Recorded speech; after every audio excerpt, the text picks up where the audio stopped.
Right, hello and welcome. So today we are going over this current week's weekly challenges in Gran Turismo 7. So we have 5 events to do and 3 brand new prizes to be won. And all of the prizes this week are credit tickets, which all equates up to 800,000 credits. You're going to be earning over 800,000 credits by doing less than an hour's worth of gameplay. So let's just dive straight into it. Race 1. Well, it sees us jumping into a Japanese Clubman Cup 550 around Fuji International Speedway. Now, for this week I decided, you know what, let me actually try and do it properly because I actually got challenged to do so. So, because of that, we see race 1. We have 3 laps around Fuji International Speedway, and with the recommended performance rating being 550, I decided, you know what, let me see if I can actually complete this event in under that performance rating. So the vehicle I chose was the Honda Civic Type R EK Touring. So this vehicle came up with a performance points rating of 536 performance points.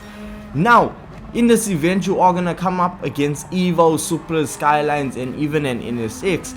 So the problem with this event, a lot of the modern Japanese cars in the game start off at around the 550 performance points level. So you really have to be careful what you choose, or remember, you can go well above this performance recommendation and just jump into whatever maxed out GTR you have and have an absolute blast. But for me, with the Honda, I was averaging lap times around a 1 minute 53 second mark and a total time of 5 minutes and 41 seconds.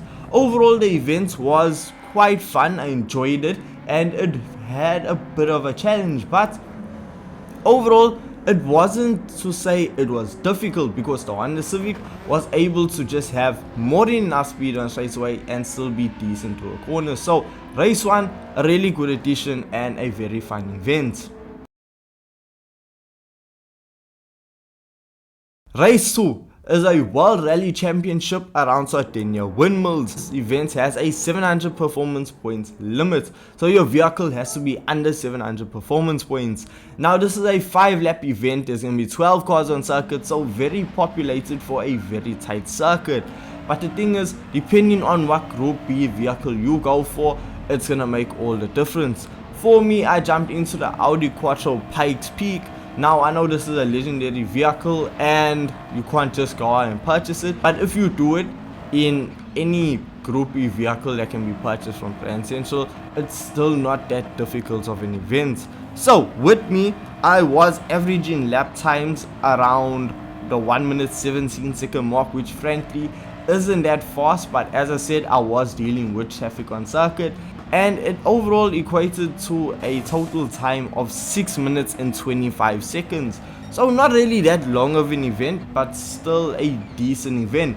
So it really just forces you to try out rally racing. I know it's not anyone's favorite thing to do, but this week we are forced to do it if you want to get that 500,000 credit ticket at the end. So yeah, you can use whatever Group B vehicle you want and you should see decent results.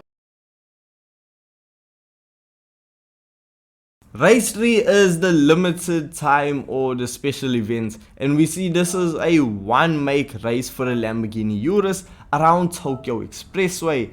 Now when I first saw this event, I thought, okay, it's gonna be alright, but when I tell you, this turned out to be my favorite events of the week.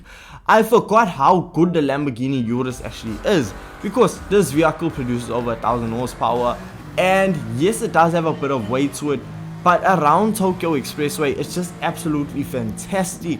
The vehicle gains speed rapidly, it gets on its brakes rather quickly, and overall it's a good vehicle.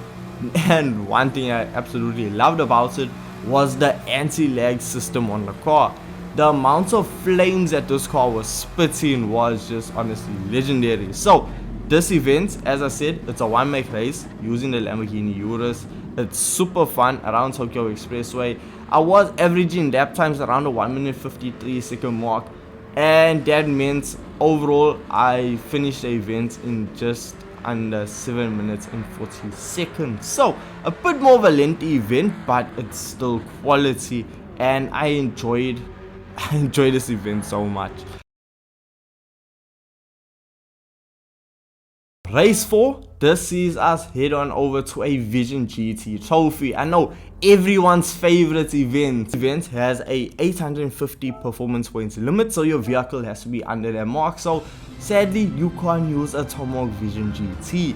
So you have your wide pick of variety when it comes to Vision GT vehicles. This is a 7-lap event around Deep Forest Raceway.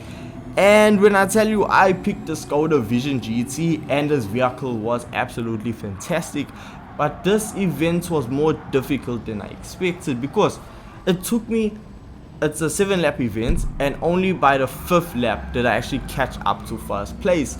So it did take a lot of driving concentration because I knew if I messed up there was no chance of me winning this event. So I had to be extremely careful and just play it safe.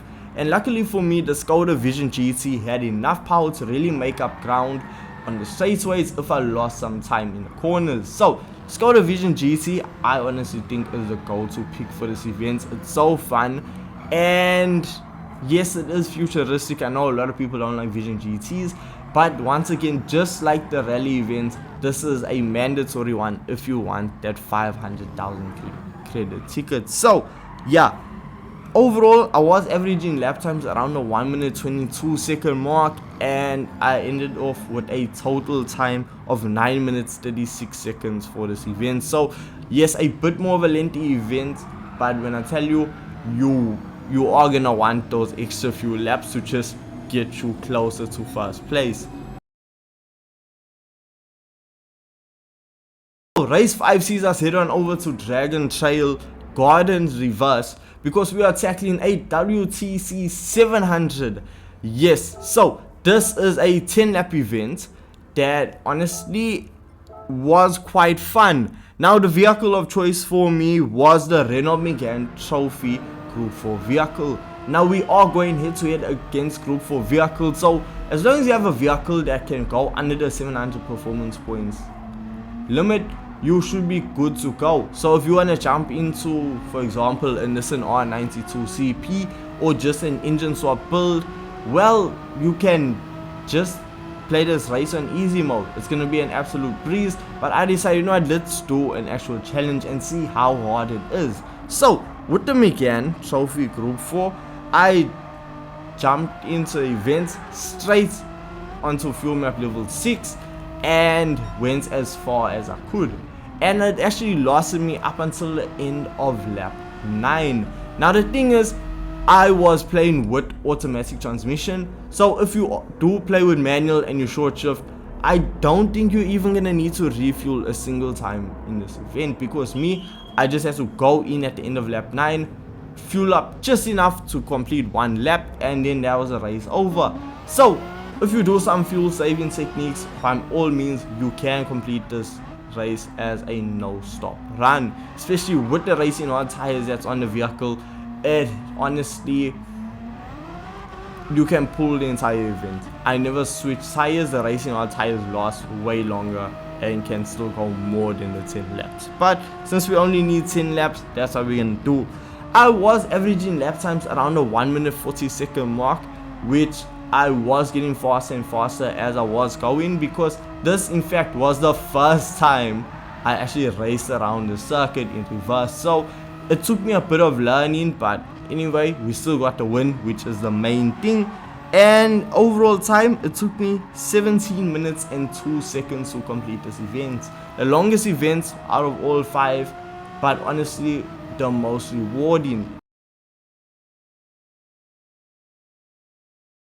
It was a lot of hard work trying to just work out, okay, what's the strategy, how am I gonna work it, how am I gonna take this line, how am I learning the line, am I going fast enough, do I have enough time to catch up to first place, because when the race begins you are, I think, 26 seconds behind first place, so you have 10 laps to work that 25-second gap down, but it helps that the other opponents do go into a pit to refuel. So with that being said, all 5 events were good. I know a lot of people aren't going to be happy with the Vision GT events as well as the off-roading events, But out of this week, my highlights has to be race 3, which is the Lamborghini Urus 1 make around Tokyo Expressway. It's just so fun, carefree, and showing the fun side of Gran Turismo, and you just love to see it. So let me know your thoughts on this week's events. Let me know what cars you used. And with those being said, thank you so much for watching, thank you so much for your time, and I'll see you guys in the next video.